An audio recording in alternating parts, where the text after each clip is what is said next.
Kwa mechi ya leo kwanza, kwa majina ni Purity Bubuza. Tunapata kwamba mechi ya leo ilikuwa ngumu sana, lakini sisi tulijaribu kadri ya uwezo wetu, tukaenda penalty na sisi ndio washindi. Asante.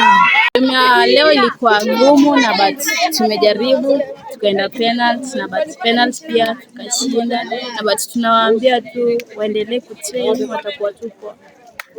Game ya leo imekuwa poa. Game leo imekuwa poa though ilikuwa too hard, but tumejaribu, tumetoa penalty. Tupata penalty ya mara kwanza, goalkeeper is the best. Nampenda sana juu alishika. Na tumemanage kupita penalty. Tumewin 4-2. And to practice to pia bidii tutapita next time tena. Naweza sema game ya leo ilikuwa poa.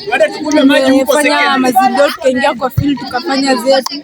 Mungu ametuokoa, tumepiga penalty. Alifikiria tutashinda hii game, lakini mimi nawaambia waende wafanye zido, wakujie kukimbia kuzunguka uwanja, watapata notes. Tena kuna nguvu, wanasukuma. Labda tukule cons bana.